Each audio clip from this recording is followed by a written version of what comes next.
Welcome into TM5's newest podcast. It is TM5's Bro Therapy with Bass and the Bear. I am Bryce Sparling. Here with me, my good buddy, Mr. Casey Bass. We came up with this idea on a golf course, man. Subtitle, Countdown to Canceled. We're taking over-under bets now. I think the bet is 2.5 episodes. I'm going to go over because I'm an optimist. Yeah, we came up with this idea on the golf course on St. Patrick's Day. Yeah, no better way. Don't make business decisions on the golf course on St. Patrick's Day. Like that's... It might be the best business decision we've ever made, though. Could be gold. It won't be boring. No. So I'll explain to y'all what this podcast essentially is.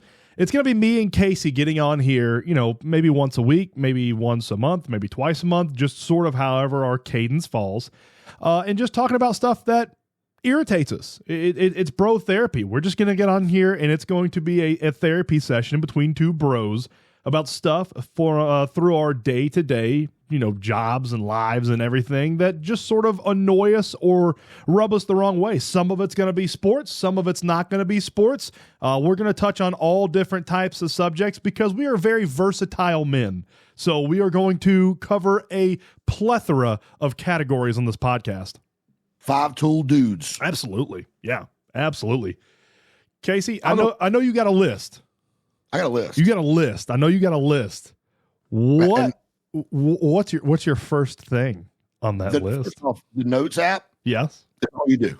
Like I keep it open now to this page, and I'm driving down the road. Something irritates me. I just type it in and go, I'm going to yell at Bryce about this. This is going to be great. We'll start with sports. Okay. Just to ease our way into this. I like it. Because I think I'm mad about this, but I'm not really sure. So I want to get your feeling on it. Okay. I was 3 high school basketball games in, which means 6 because we do boys and girls. I was calling like my 6th game when I realized this year that the 1-and-1 foul is no longer a thing. Gone away. Why? Like that is a large strategic part of basketball. What is the good reason for getting rid of that? The GHSA has 18 million things they could do, and they decided to just go straight to shoot 2? I think the reason behind it, and this is pure injunction, I don't know if this is correct or not, but I believe what I heard is the thinking behind it was more teams would foul less towards the end of each quarter because they knew the other team would automatically get 2 free throw shots instead of a 1-and-1. I think the thinking behind that was we would have less fouls at the end of every single quarter. I don't know about you. I didn't notice that being the case at all. What I did notice was it killed the momentum and the flow of the game at the end of every single quarter. At least with a 1-and-1, you're just there for 1 free throw. And a lot of times, a lot of teams, a lot of the games that I saw, not phenomenal free throw shooters. So they'd go up, they'd miss 1, the game would keep flowing. It took some into the quarters sometimes 10 times longer than it should have if we were still under the 1-and-1 rule that we used to be under for the entirety of basketball. And it cuts down on your comeback opportunities. It makes the games less interesting. Like if you're shooting 2, they'll make 1. Generally in high school, they're going to make 1 of them. Yep. If you have you punish teams with great free throw shooters who can go up on a 1-and-1 and make 2. And when you're fouling at the end of the 4th quarter to try to get back into the game because you're down 5 points, now you got to fade 2 free throws. I hate it. I don't like it. And after talking to you, I hate it even more. I'm with you. So now they never go backwards. No.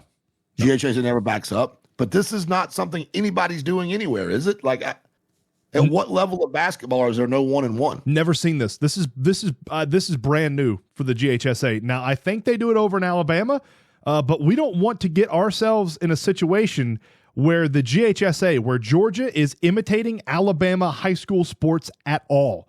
Because listen. I've seen a bunch of Alabama sports. Listen, we are the cream of the crop here in the South, here in Georgia. I don't want the GHSA and our Georgia athletics, high school athletics, to imitate anything they do in Alabama because I've seen it. It's embarrassing, and we're better. I love the thing from Game of Thrones. Lions do not bother themselves with the opinions of sheep. Georgia high school athletics are lions, Bama's sheep. One thing. I'll give you one thing that the Alabama High School Association, which I don't know the abbreviation. But Asia, something like that? Yeah, it does better than GHSA. Okay. Once a year in the summertime, once a year for a week, every single public school coach in the state of Alabama goes to Montgomery, unfortunately. At least that's where it was when I went. And they basically have a coach's clinic. It's every sport, boys, girls, everything. They've got like a trade show deal where they can walk around. That's why I was there. But they do all their certifications, everything that week. CDL bus driving stuff, you name it. They just get it all out of the way. Everybody shows up. Every coach in the state is there for the week. So it's festive. It's a lot of fun. And then they knock everything out in 1 week. I think that's pretty cool. Now, I'm not a coach in the state of Georgia, but I've been around them enough, and I just think that that's probably a pretty good option, probably a pretty good thing. The problem is it's in Montgomery, Alabama, which nobody wants to go to.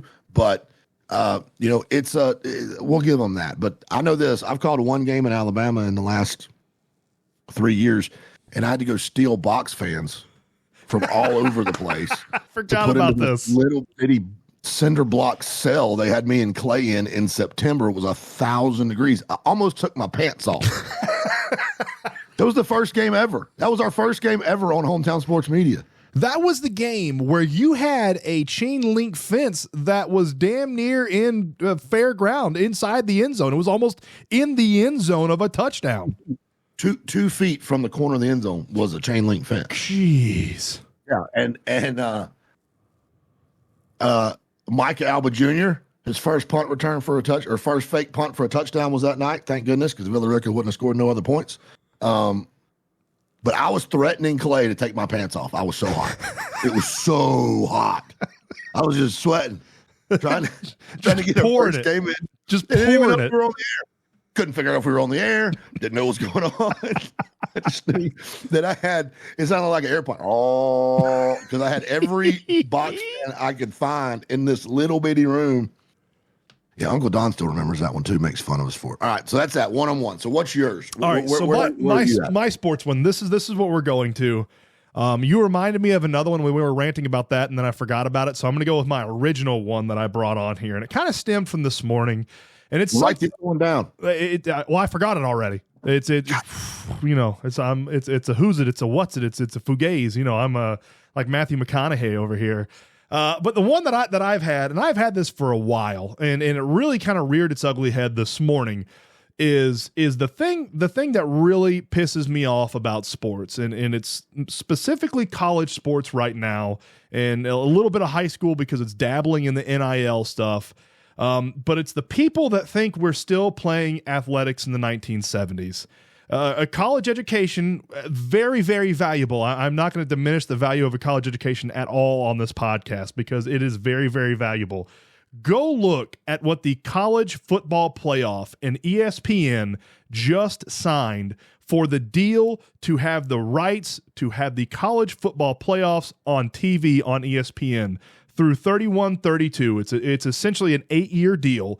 ESPN paid the College Football Playoff Committee $7.8 billion with a B.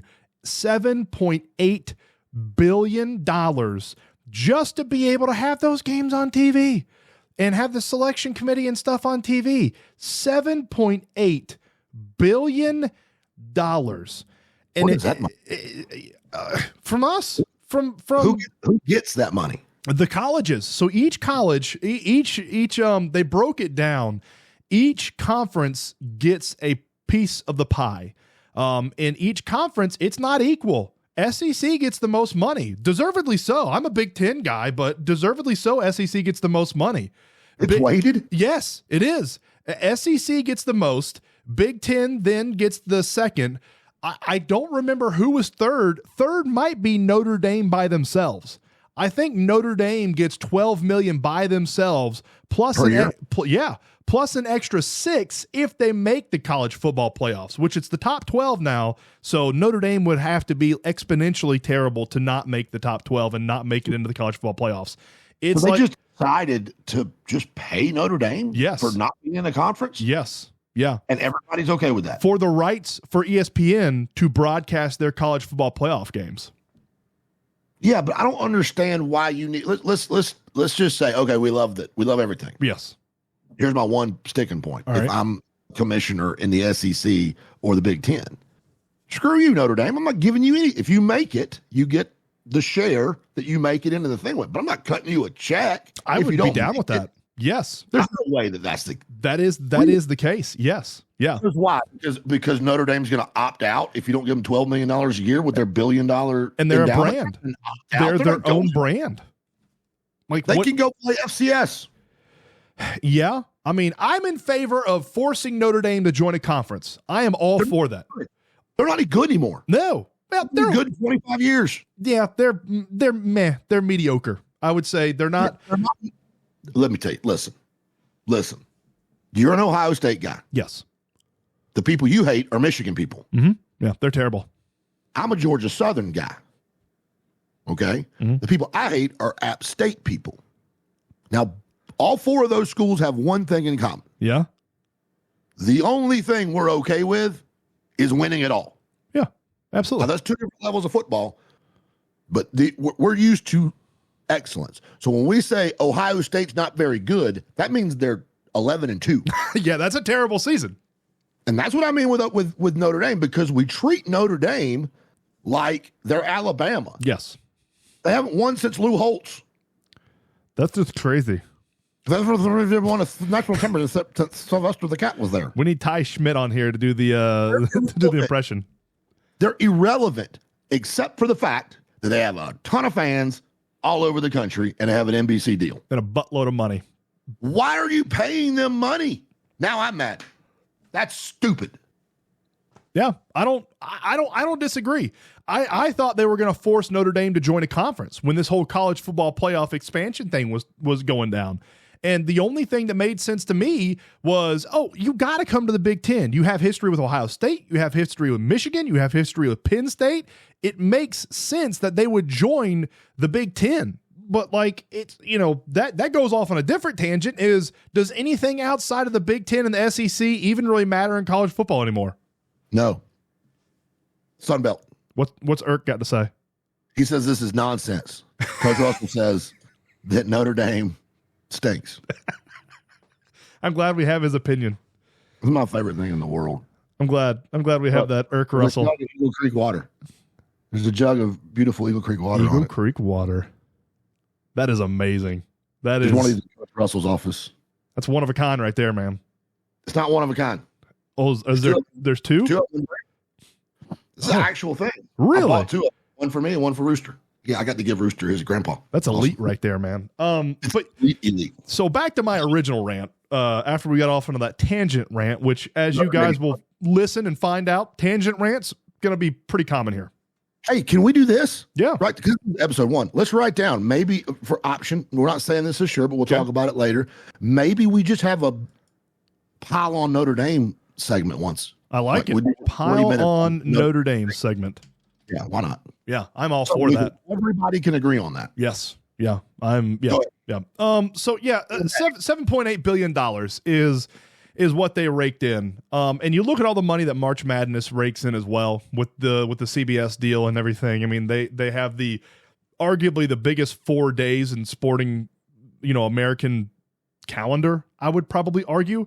With March Madness and the brackets and all that, and these people that think we're still in the 1970s with the way we organize athletics, with not wanting to pay the kids, and I just I'm not a fan of the way it is now, because it's more like contracts and professional, and there does need to be guidelines, there does need to be guardrails on a lot of the stuff we do and the way we pay these athletes, but these kids, the amount of time and the amount of effort and the amount of stuff that goes into just being an athlete, just being a D1 athlete. I'm not talking about the hours they spend studying in class, going to class, taking tests, having to manage your time on the field, athletics and academics, like figuring out that type of stuff. The fact that a lot of people don't want to pay these athletes for the hard work, that the fact that they bust their ass, this is the only country in the world that would not pay athletes for that. Go look at Europe. Go look at South America. Go look at Asia.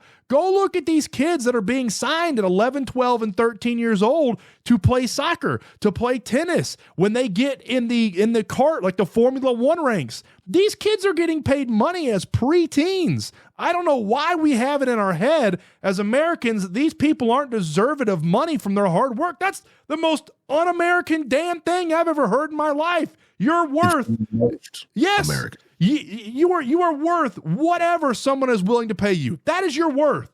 And if someone's willing to pay you $60 million in high school, that's your worth. That is your worth.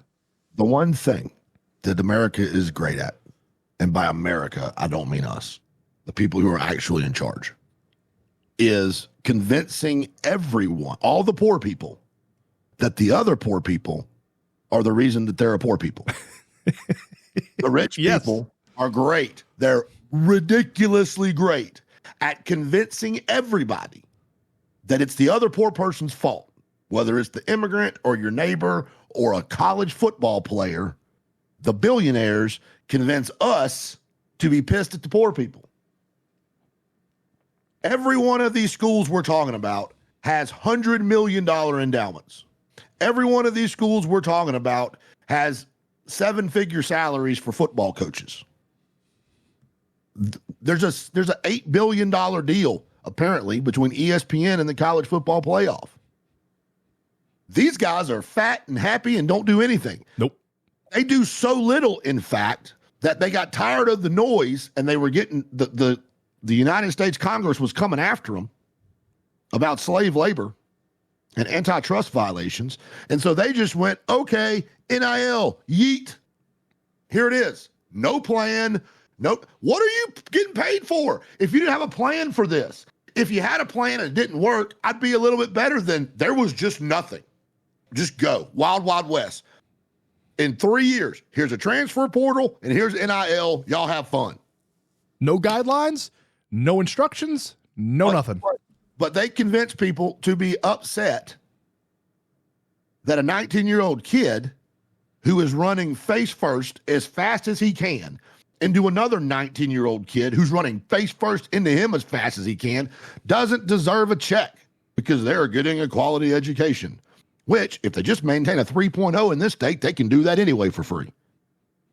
And they're making them I'll never forget the last time that I was at the University of Georgia for a football game. I think it's the last time. What happened first? Did you'll know this. When App State beat that team up north. Yep. Do you remember what year that was? Was Todd Gurley at Georgia? He might have been. Yeah, he might have. It was around the same time because I'd graduated from high school. I think it was 2008, somewhere around there. I watched the end of the fourth quarter of the App State Michigan game in the parking lot at UGA with about 500 people. And the game had already started in Sanford Stadium. They were playing Oregon State. Everybody was in the parking lot. Nobody went in. Everybody. And when they blocked the field goal, yes, yeah, the whole Athens just like erupted. Like that's when I knew this is good hatred. Like the hatred of Michigan is real. Then I went to the bookstore and I walked in the door and it was Todd Gurley, number 3 jerseys as far as you could see. I mean, as far as you can see. And that dude got paid like $285 to sign 4 jerseys and they suspended his ass for 4 games. And he didn't get a penny from any of those jerseys with his number on them. And I went, this is ridiculous. Like, this is ridiculous. And I've always been, at minimum, name, image, likeness should be, if your number's on a jersey and it gets sold, you get a check. 1,000,000%. Minimum that. It's gone berserko crazy to now there's these collectives that are just writing them checks and it's the wild, wild west. There's a middle ground that we've got to find. But in order for them to do that, the NCAA needs to take $8 billion, take a piece of that $8 billion, maybe have a focus group or circle back around or reconnect or whatever crap these corporate jerks say per my last email, maybe have a meeting and figure this out, because they just yeeted it out into the world. Just here, go. Yeah, here it is. Left everybody to figure it out to the point they drove Nick Saban out of damn coaching. Yeah. And like, I hate Michigan, and I'm all for them getting as many sanctions as they can just because I hate Michigan. But like, right. Why does the NCAA have any power over any sanctions that Michigan has? The NCAA doesn't run the college football playoffs. That's their own committee. That's their own deal. That's their own thing. Like, I've always been in favor of big-time college football. The Alabamas, the Georgias, the Michigans, the Ohio State, the USCs, the Oregons, Texas, Oklahoma. These big blue-chip programs coming together and forming their own governing brass to govern how they're going to play college football. Nothing else. We're not going to include college basketball, college soccer, college baseball, because with all due respect, you're not college football. College football is a multi-billion-dollar business per year, and they need their own set of guidelines, and they need their own governing body that understands what they need more intimately than somebody who's trying to juggle, water polo and tennis and football and soccer and all that. We need our own set of guidelines for something that is, I was trying to explain this to people when I was in Boston. College football in the South, it's way bigger than the NFL. It way bigger. And I said high school football might even be bigger than the NFL. Very possible. It's close. It's very close. Around here it is, I can tell you that. I can tell you there's a lot more Bowden fans, Central fans, Carrollton fans, Villa Rica fans, Heard County fans than there are Falcons fans. And I said we need a governing body for big-time college football that understands what the needs are, where they want to go, what direction they want to be in, because if they don't, in 20 years, it is going to eat itself from the inside alive. 48 top teams, put them in two 24-team divisions, do it just like the NFL. 48's way more than they got in the NFL. Take 48 teams, play a season with a playoff, with an actual playoff, eight games or whatever, and a championship game, right? Yep. And I don't care. I don't even care if you have go-to-class standards for those kids. I don't care. Yeah. Like, it's all fake anyway. Not all. That's not fair. Plenty of kids out there getting great educations who are playing football and going to the NFL who are smart but a lot of those dudes are just there trying to get to the next level because legally they can't just go work because of this antitrust crap. This is why the NCAA freaked out, because the NFL and the NCAA are in cahoots. This is not a conspiracy theory. The NFL has a free minor league football system. Bingo. They don't have to pay for, because they have a rule that says you can't come here until you're out of high school for 3 years, which leaves you with nothing to do until The Rock showed up. So now you can go play USFL. Yep. Or whatever. What do they call it? Whatever they call that new thing where they put the two together. They just combined them. I don't know. They start the next week. Next week, I think. Yeah. United Football League. I don't know. Yeah. You go make that team, but I mean, you'd rather go play at Georgia. There's girls and like it's just better. There's bands. Get paid more. Right, but they're in cahoots. Yeah, that's a rule between the two of them. Yep. Period. Like they're in freaking cahoots. That's illegal. Yep. But they get away with it because it's college football. Final argument. They start making noise, then that's how we got here. College athletes deserve to get paid. Whatever they're worth is what they deserve to be paid. There should be guardrails. There should be guidelines on how it works. But saying that college athletes should not get paid is just asinine, and it's just not forward thinking. It's just not with reality.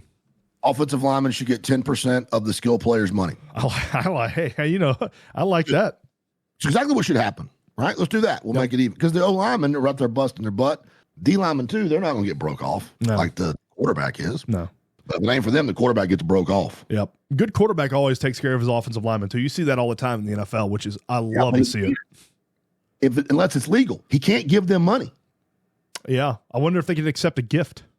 I don't think they can. What if the quarterback signed his offensive lineman to an NIL deal?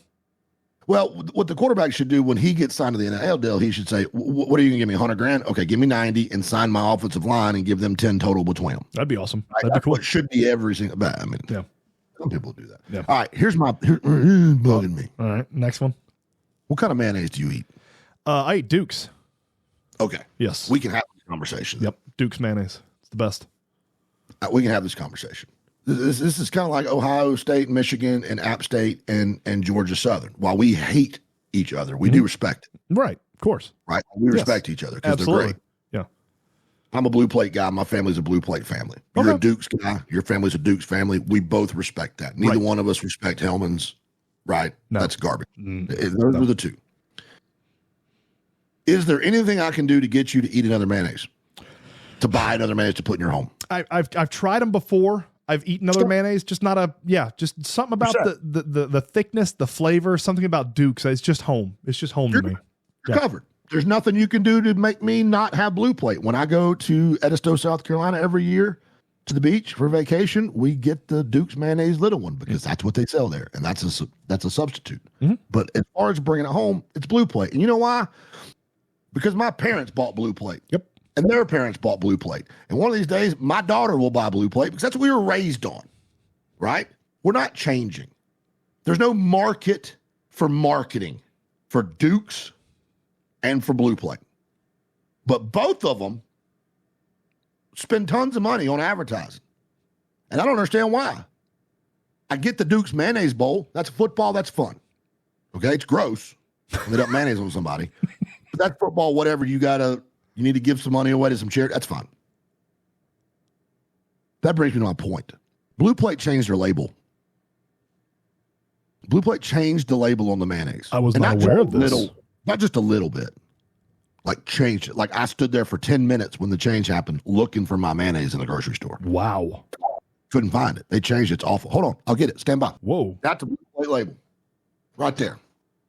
That now, looks more like something from like Amsterdam. Store brand. Do what? I said that looks like some fancy like Amsterdam knockoff mayonnaise or something. Yeah. Right.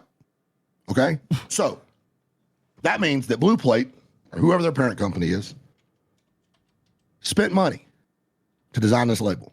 And a whole team took 2 years to go over everything. 20 different people. Spending money doing whatever to release this label. When what they could have done was just not spend that money and make my daggone mayonnaise cheaper and sold exactly the same amount of mayonnaise. Maybe more because people like me can't find this. Because it doesn't look like Blue Plate. Blue Plate's got a blue circle and a yellow circle as a Blue Plate. That's it. It's been the same. Blue Plate has the same logo for forever. Why do you do this? Why do you waste money for no reason? You're not going to get any more market share. People have made up their mind. It's over. You're never going to convince me to be an App State Mountaineer fan. It's not going to happen. It won't happen. You're not going to convince me to eat another mayonnaise.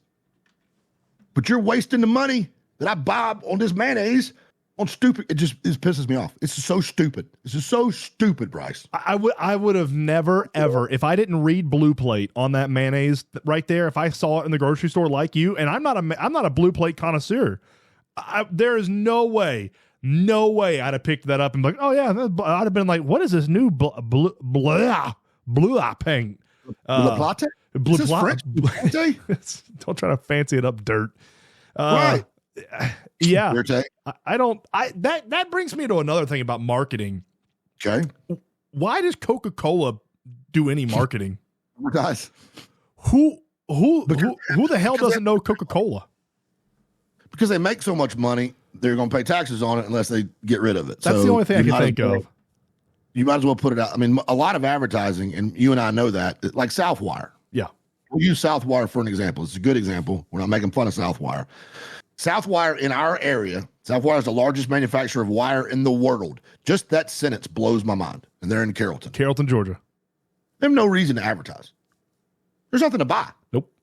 You see it all the time. Tractor trailers, just flatbeds full of huge rolls of wire heading down the interstate, going to everywhere. Do you think there's a single person in Carrollton, Georgia, or the West Georgia area that doesn't know what Southwire is? Right. But even though they do know who they are, they can't buy their product. Is what I'm like. There's no, you very can't go, true. oh, I heard that commercial. Let me go buy that. They can't, it's not a thing.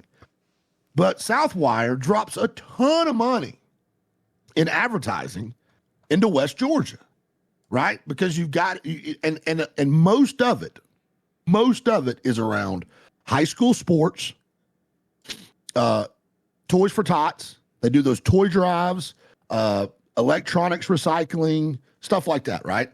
And they do all these good. They have a whole department that pretty much their job is, this is your budget. Get rid of this money, right? Like go spend it on good stuff to let people in our community know that the place where they work is supporting their kids and their community. That's awesome. It's amazing. And people at Southwire, feel free. We got a place for you. Yes, we have a home. If you want to get rid of any more of that money. We'll put 1,000 hours of live high school sports on the radio this year. We'd love to have you. But that makes sense. That makes sense. This doesn't. Just write a check to the children's home, Blue Plate. If you got to drop some money, feed some kids. Don't waste. This is like $50 million to do That's this. what I was about to say. Like, how much money do you think they spent on researching, designing, and paying people to make a new logo? I feel like a lot of the world that happens so people can justify their jobs. Like, the old, this could have been an email thing. Like, this is the problem with COVID when everybody started working from home. And the reason that these companies are losing their minds right now, because they've kind of figured out, wow, they're being so productive, but they're only working like 3 hours a day. Mm-hmm. They're getting everything done. Mm-hmm. Because most of the crap that you have to do is stupid. And it's just to waste time and to fluff up the rest of the corporate people. Right? It's just to let's circle back and have another meeting, and let's have another meeting, and let's have another meeting, and how about no? Let's just don't change the stinking label on my stinking mayonnaise. Lower the price a nickel. Everybody wins. It's the worst. I don't even think I would want to know how much money they paid redesigning that label. I think it would piss you off more. I'm not boycotting. I want to be clear. Just to be clear. I'm not making a change over here. But I am irritated. Enough is enough, Blue Plate mayonnaise. Stop the insanity. Stop it. What's your not sports related? All right. So my other not sports related, this one hits close to home. And I have to deal with this every single day. Every single day when I exit my house, I have to deal with this. And it is people not knowing how to properly drive through, around, and utilize a traffic circle.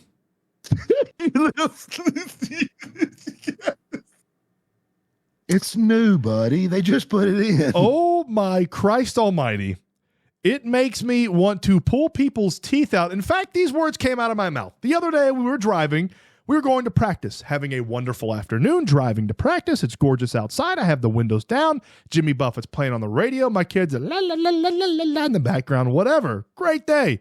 We're going to get into the traffic circle. I'm in it. I'm going around, and a guy comes flying from northbound, doesn't stop, slow down, nothing. Meow, right through the traffic circle like he's at the Indy 500. I slam on the brakes. We avoid a collision. I don't even think that guy even registered that I was in the traffic circle. What came out of my mouth was, I wish I was a multi-millionaire. And what I would do is I would ride around in a Corvette, or any type of drop top, any type of convertible. I would ride around in a convertible, and on my passenger seat, I would have a massive box of rocks. And when somebody pissed me off, and especially in the traffic circle, I'd pick up a rock and I'd just chunk it as hard as I could at their windshield. And it would shatter, and the rock would go inside, and their car might be destroyed, but I'd be a multi-millionaire, so I would just pay for it on the spot and wouldn't care for it. But it would make me feel better. It would send a point to these jackasses that don't obey the traffic laws inside of a traffic circle. It is the most infuriating thing. And I'm mainly looking at people that are coming from Paulding County. I'm looking at you. The northbound drivers, you are the worst. I don't know if you're commuting from Paulding to Carroll, or you live in Paulding and you work in Carroll. I don't know what's going on, but it's you jackasses that are coming from the north in Paulding County that are the absolute worst. Driving in a traffic circle anywhere, it's not all Georgia, because the one down towards Boundary Waters, the aquatic center in Douglas County, I know that one's a little bit bigger, probably a little bit more self-explanatory to navigate. That one's fine. I've never had any issues with that one. But the one over here at the end of Pumpkin Town Road in 61, holy shit. Every single time I get in there, it's like taking my life in my hands. I would love to work at Dollar General right next to it and just watch out there and count every single day how many accidents I see, because it's got to be at least 5 a day. I think it's important for future listeners of this podcast, because I feel like it's going to be, it's going to go viral. So 3 years from now, when you find, because I find new podcasts and I go back and listen to all of them. Oh, so yeah. This is the first one. So let's explain to you guys. Douglasville doesn't count to me as West Georgia. That's Metro Atlanta. Do you agree? 100%. Yes. Yeah. So I'm leaving Douglasville out, which you just mentioned, but Villa Rica is West Georgia. So including the traffic circle by your house, which is across the street from my wife's office. So I know exactly where you are. Yep. I think there's only 3 in all of West Georgia. That one, which is the newest one. There's one in Whitesburg. Yep. The middle of nowhere, no traffic. Perfect. And then there's one in Carrollton up there past the jail. Yes. Right? Yes. Yep. Now, also not a ton of traffic. Yeah, not a ton of traffic. That one's been there forever. Now, yours is a supremely high traffic area that instead of just putting in a light, they decided to put in a traffic circle. Or a traffic circle of the appropriate size. It used to be a 4-way, though. A three-way? It was a 3-way. Yeah. And I will say traffic has been alleviated because of the traffic circle. It's flown better. But I don't know who decided to go the cheap route and make the traffic circle the size of an Oreo. Smallest traffic circle I've ever seen in my entire life. The one you're talking about in Whitesburg, it's a good size. Good size. Yeah. The one down by the jail in Carrollton, good size. Good size traffic circle. You can't go flying past it like you're Smokey Eunuch in the Indianapolis 500. Can't do it. The one, Pumpkin Town of 61, it's the size of an Oreo. It's tiny. You can go flying past it and not even know it's there. I don't know if we were trying to save money. I know the bypass is coming. So, that traffic circle might be rendered useless in a year or two when the bypass is there. But Is it coming? But hey, they're knocking down a bunch of trees. They're okay. Yeah, they're rehoming a bunch of beavers and deer because we're growing so rapidly. But yeah, that traffic circle is I've heard 600 houses. Oh man, it's gonna be VR at Temple. Way more. Temple is getting ready, like policy. Temple High School is preparing to go to 1,700 students. Yeah. They're a single A school today. Yeah. They think in the next 3 years they're going to be at 1,700 students. Yeah. Well, That's wild. Villa Rica right now, our high school, it's the biggest high school in Carroll County. We have the most students of all the Carroll County schools. We are the biggest, and we are growing, and we have nowhere to put them. Well, I think Temple is a portion of that deal. I think that they're going to take some of those VR kids, and this could all be nonsense, guys. Like, I could be misremembering whatever, and I've made a point to not take my ADD medication for this podcast. I want to be fully on the right functioning on the right wavelength. Yeah. I want to be fully Casey, because this is not structured. This is just me and you having therapy. They're going to move a bunch of those kids to Temple to give relief to VR, but then you're going to put pressure on Temple, and then there's people moving into Temple. There's new houses being built every day in Temple. And here's the thing, dude. They just built 4 houses outside of Bremen Middle School, like on the road going up. 4 houses. I think they started them the 1st of February. There's already people living in them. Jeez, man. Just done. Like, That is. And you went and played golf. And I didn't even recognize St. Andrews. Yeah. There's a whole second neighborhood. Yeah. Which is great, right? That we're having new construction. But the thing is, all the people in Atlanta have figured out that this is paradise out here, and they're going to come out here and ruin it. Yes. Bingo. 100%. You saw all the apartments in essentially the outfield of Villa Rica's baseball field. Yeah. So actually imagine if you Bryce at 22, you got that top floor apartment on the backside with that balcony. You could just sit up there and watch high school baseball constantly. I'd watch practice. Yeah. Watch practice. Yep. It'd be amazing. JV, everything. That'd be awesome. Yeah. It reminds me of a mini version of the apartments that they have up at Gwinnett, where the Gwinnett guys can just, go out there. Yeah. You talking about people moving from Atlanta just triggered one more in my head. We're getting a lot of people from the north. We're getting a lot of people from like Jersey and New York and all these places moving down here. Our cultures and our customs they're a little bit different down here. We do stuff a little bit slower. We're a hell of a lot nicer. And one of the things that I've noticed that pisses me off a lot, mainly because this was my first job when I was a little kid. I've noticed a lot of people. It doesn't happen so much in West Georgia. I will give you that. Villa Rica West, Heard County, Carroll County, Haralson County. I haven't seen it as bad as I have in like Paulding and Douglas. When there is a funeral procession going by, pull your car to the road and wait. My first ever job. Yeah. My first ever job was with a funeral director. I worked at a funeral home from when I was 12 to 18. So I had 6 years of working in a funeral home. I know some of the customs and everything, but like that, pull it over. When there is a funeral procession going by, pull to the side of the road and let that funeral procession proceed. Even if it's on the other side of the road, pull over. Go ahead. Wait respectfully. Pull over, wait respectfully, let them pass, and then you can go throughout your day. Would you like story time with Uncle Casey? Let's hit it up. I'm cuddled up on the couch here. A few weeks ago, my uncle passed away. And I call him my uncle, but he's not really my uncle. His wife is the little sister of the man who married my dad's mother. We're not related at all. Okay. He's like my uncle-in-law. But my whole life he's been my uncle. Right. He's Uncle Robert. Like he's my uncle. So he passes away, and Uncle Robert wasn't a member of a church or anything like that. He drank a lot of beer. He just, and so they called me, and my cousin, his son, called me and said, "Hey, will you speak at his funeral?" And I was like, "Okay." I did that at my grandpa's funeral too. Like you just get up, say some words, and get out, right? So I had 5 minutes that I had written out that I was ready for Uncle Robert. Well, I show up to Dublin, and my cousin Chris meets me, takes me to meet the funeral home director, and says, "This is Casey." And he goes, "Oh, great, Casey. Here's your microphone. Here's the list of the service. Da da da da da da da." And I look, and I'm the only speaker. I am officiating the funeral. I was ready for 5 minutes, and I'm a pallbearer. So not only am I officiating the funeral, but I'm the pallbearer. Just gotta do everything. So then I look at him. Luckily, I got there 45 minutes early.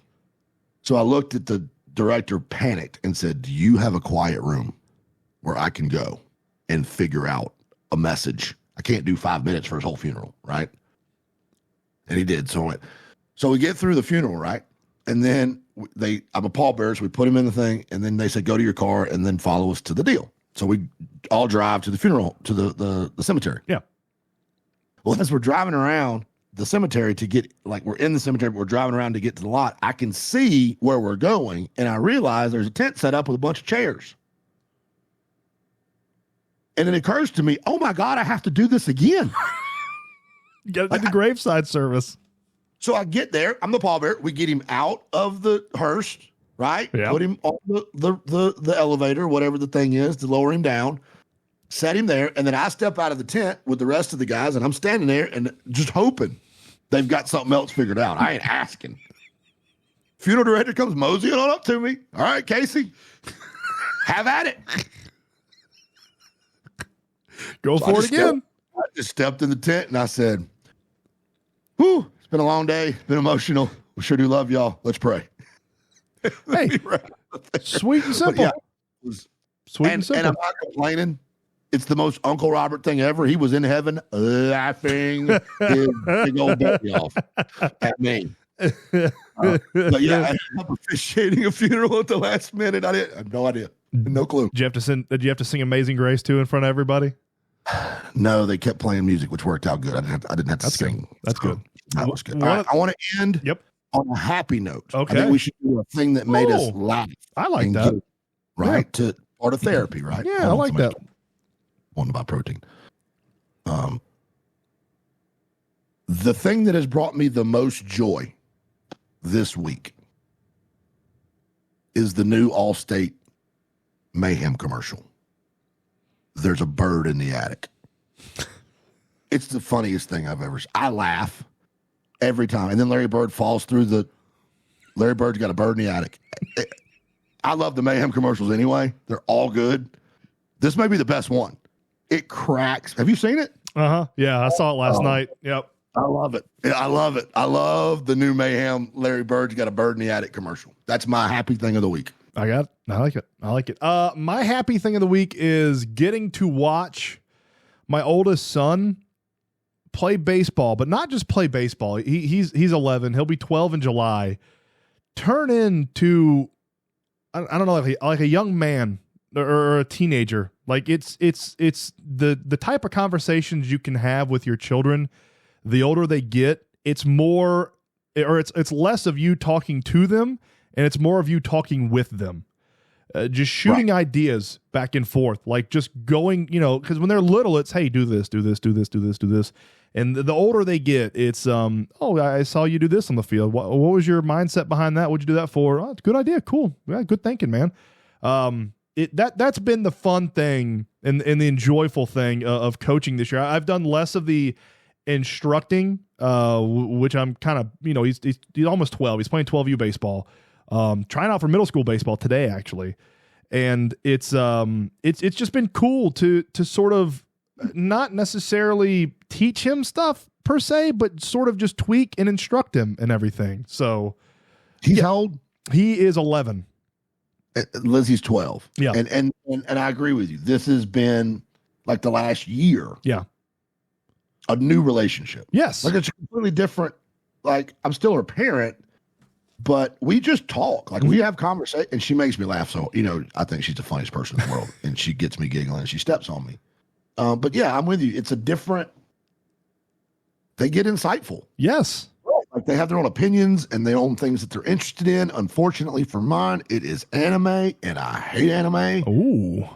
I hate it. And she is obsessed. So I'm not going to support it, but it's just tough for me to sit there and consume a lot of it with her because I hate it. It makes me want to jump out of a window. But, it's probably what my dad thought when he heard Tupac and Biggie come out of my room. Like it's, what do I do with that? He just didn't come down there. What is this? He stayed away when he heard All Eyes on Me pop on the radio. Yeah, dude, it's fun. And for you, we were playing golf, and he called you, right? Yeah. What did he ask you? So that was actually my middle son. That was my middle son. Yeah. So I'm a big NASCAR fan. I love racing. And I took my sons to. I've taken them to a race last year, but this year I took them to the Cup Series race in Atlanta, and it was an insane ending. Great race, amazing. We had a great time. Older son Braxton, he was sort of into it, sort of wasn't. My middle son Grayson was glued the entire time, super into it. So I do a lot of iRacing, a lot of video game racing on my computer, and he's gotten into that as well. And that's all he wants to do. And we were playing golf, and he texted me. He was like, "Hey, Dad, can I race at Bristol? They're racing at Bristol today, and I want to race at Bristol."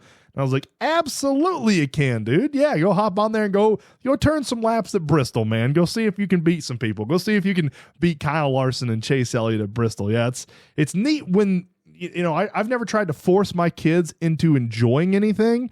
I've sort of presented to them what I enjoy doing, and if they enjoy it, I enjoy it even more because I get to share it with them. But I don't want them to enjoy something just because it is what I like. Like I'm a big Buckeye fan. Anybody can see on my wall, huge Ohio State fan. I have been my entire life since I was a little boy. Both my sons are both Georgia fans because I want them to be their own person. Like I don't want them to be a clone of me, You don't want them to get beat up in school either. That's also, yeah. Neither one of them have the mentality to get beat up in school and be able to stand the test of time. Both of them are way nicer than I ever was as a little boy. So, yeah, they need to be Georgia fans. We did the same thing with Liz where, I was like, I'm going to just present her with everything. And then she'll pick something, right? Mm-hmm. So, of course, we started presenting her all the things I wanted. Softball. Started with softball. She was really good at. Then we did volleyball, which she was good at. We did basketball, which she loved, was terrible at. And, of course, she's a band and theater kid who loves anime. There you go. Find your passion. I support it. By God, I support it. But it is there. I can't relate at all. So I just heckle the TV, right? He laughs when I do it. Like I make fun of the characters. It's the only I know I do. Like I'm trying to participate with my kid, right? Like I saw, here's a funny story. A million years ago when YouTube first came out, right? And I didn't even really know what YouTube was. I was goofing around at the house and I was screwing around on YouTube, and I came across this vlog. This was like 10 or 12 years ago. This vlog called The Vlog Brothers, and it was Hank Green and John Green, two brothers in two different places who made a year-long bet with each other that they would not communicate at all with each other except through a daily vlog that they went back and forth with each other. So one would do Monday and the other one would do Tuesday. And there were rules within those vlogs. But anyway, that was their social experiment. That's interesting. John Green is a very famous author. He writes young adult fiction. Back then he wasn't. I mean, he was, but he wasn't the author of The Fault in Our Stars back then, like he is now. Right. He's on his third Hollywood movie being made about his books right now. That wasn't the case back then. He was just him and his brother, who was in Montana. I don't remember why I started telling you about this, but I can talk about those guys forever. Their back and forth vlog. Their back and forth vlog. They just went back and forth trying to get to know each other. Yeah. Right. They were, as adults, they were trying to get to know each other.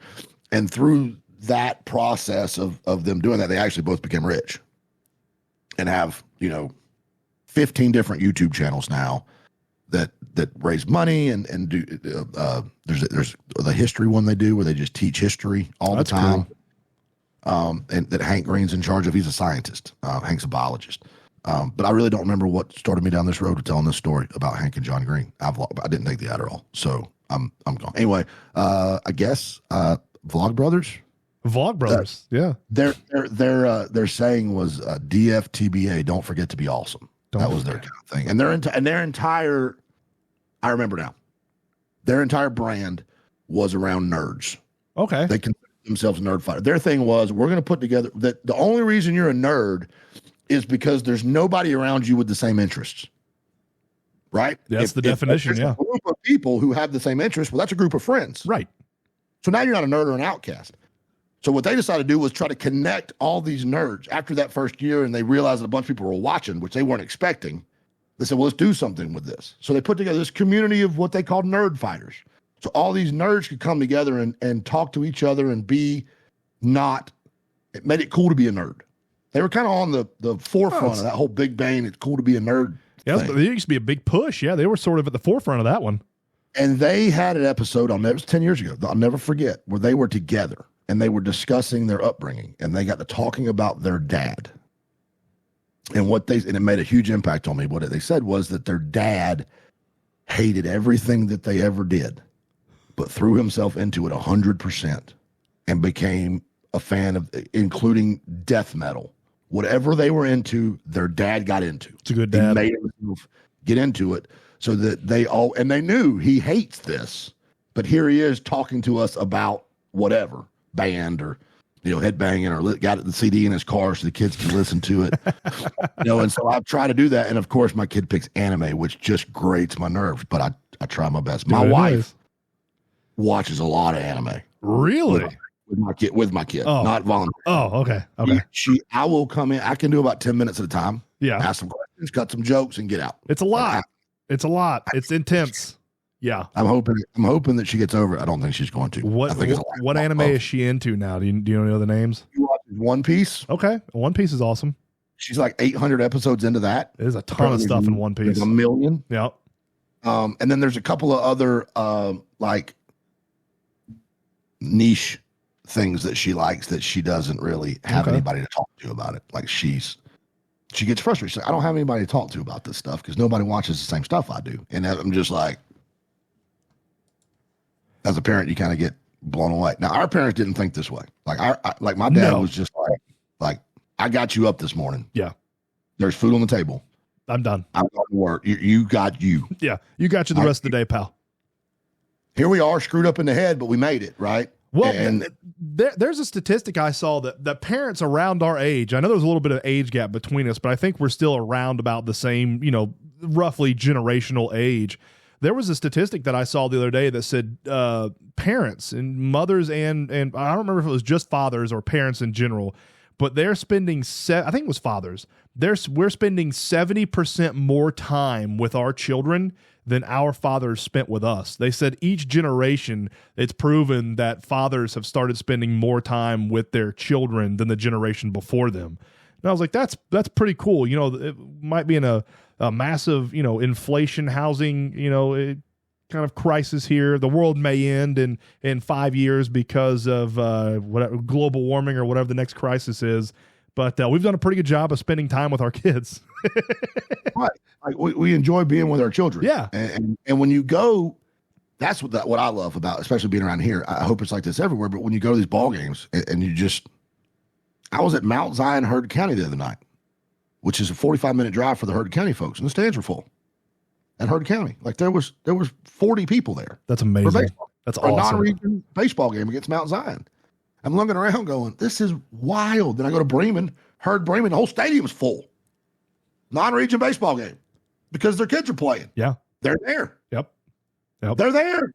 Like it's great. I love it. I think it's a good thing. Maybe 20 years from now, we'll figure out that we screwed them all up. But I have a hard time thinking, you know, being interested in your child and having conversations with your child is going to break them. Like we had this thing where, you know, we talked about saying yes, ma'am, and no, ma'am early on, where I was like, you know, are we going to beat her over the head with this? Are we going to make her do this with us? And my wife, who is a psychiatric nurse specialist, is what she does. She works with brains. She says, no, we're not going to do that at all, which drove my father insane. She wasn't a no, sir, yes, sir guy. I forgot all about it. I don't know if she's ever said yes, sir to me in her life. Ever. I forgot all about it. My child is an angel. Yeah. An angel. I'd take her to the doctor. She's been sick a lot this year. She's had COVID twice and the flu. So, and then a stomach virus. She's had a rough year. Straight A's. Jeez, man. Yeah, it's been rough for the kid, but she's got straight A's. I'm super proud of her. She leads the world in A's and absences. So we go to the doctor, right? And she's old enough now that I don't say nothing. I fill out the papers and I just sit there. Yeah. She has a conversation with the doctor. And every sentence out of her mouth, yes, ma'am, no, ma'am, yes, sir, no, ma'am, yes, ma'am, no, ma'am. And I went, what is that? So I asked Abby, she's like, yeah, she's like that with every adult, except for us. Yes. Yeah.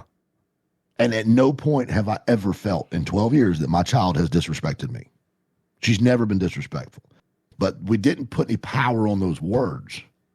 And I'm wondering if it didn't make, in our case specifically, I'm not saying you shouldn't do it. Right. But I'm saying in our case specifically, I wonder if it didn't help our relationship out. Because she respects us. But she learned on her own. I mean, we told her, look, it'll help you if you just say yes or no, sir. Like, to adults, you'll get a better response. You'll get further, yeah. And she does that. And so I say all that to say, I don't have a clue what I'm doing. I don't think any of us do, you know. I don't have a clue what I'm doing. One day at a time type deal stuff. Right. Yeah. I think I just got lucky with a kid. Like I just got a good kid and a wife who's got a brain in her head to raise her. Because I don't know what to do. We've gotten off the road. Let me bitch about something. Last second merging. When you see a sign that says down to one lane in 5,000 feet, get your butt over. Oh, you're the reason that we have a traffic jam. If you just merge, as soon as you see that we're going to one lane, we'll never stop moving. Just get over. What percentage of this podcast do you think is going to be traffic related?